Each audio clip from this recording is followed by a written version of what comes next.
Hey folks, Gary here. Happy Wednesday morning to you. I hope your day is starting off great. What do you think, Cole? Cole says, I think I got a toy. What a great day to be alive. If you got a toy and if you enjoy snow, well, what a great day to be alive if you're just in the presence of God, because God is just so good. We've been looking at First Peter chapter 2. And as we look at that, we've been reading about Peter warning and saying, hey, as temporary residents and foreigners, stay away from worldly desires that wage war against your very soul. That is so important. Now, he says temporary residents and foreigners. Now, some commentators think, okay, what he means by that is this. He's writing this to Asia Minor, to Turkey, to that area of the world, and he's writing to Jewish believers, people who have a Jewish background, but they're following Christ. So they're still Jewish, obviously, but they're also following Jesus. Well, they're kind of outcasts, right? Like the Jewish community is not really probably pleased with them.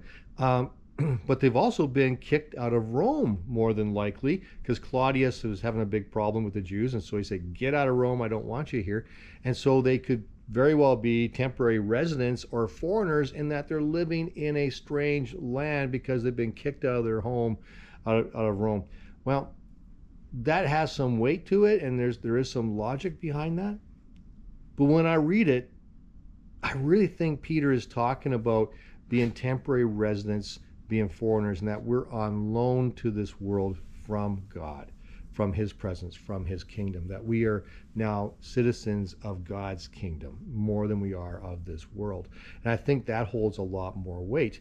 And when Peter writes and says, stay away from fleshly desires, for they will attack your soul, it doesn't fit with what's going on inside of you at all. Well, it doesn't matter if you're from Rome or Jerusalem or Turkey in that case. What matters is that you're a believer, and the Spirit of Christ is dwelling inside of you, and that doesn't work well with the desires of the world at all, because it's not the same thing at all. It's just not going to work. But he continues on and he says this, be careful to live properly among your unbelieving neighbors, right? Live properly among your unbelieving neighbors. So if you're doing wrong, they will see your honorable behavior and they will give glory to God when he judges the world. So that could very well be because they're from a different area.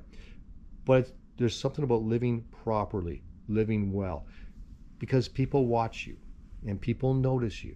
We have some neighbors here, brand new neighbors living next door. They are awesome and I love them a lot.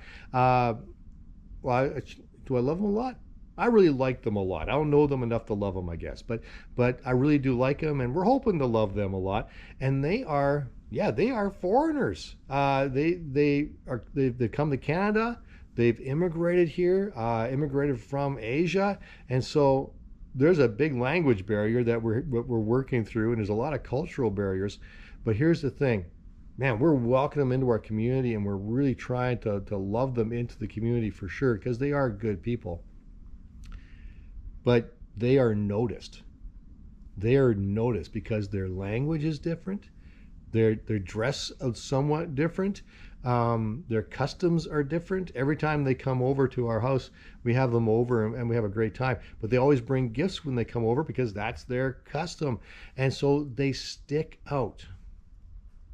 Well, it's the same thing for you and I. When we follow Jesus, when we give everything we are to Christ and we follow him, we stick out, and we should.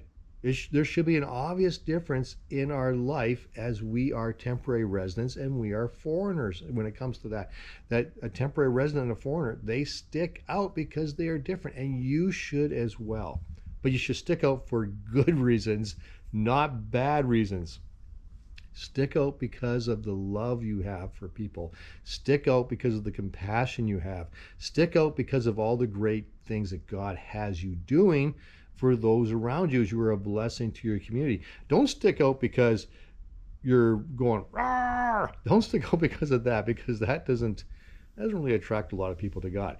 Instead, stick out because of the love that God has in you flowing out to others, because people see it and they recognize it and they kind of want to know, where is this coming from? So yeah, be a great example of who Jesus is. As Paul says here, live properly. Live in the way that Christ would have you live. All right, have a fantastic Wednesday. We'll see you later.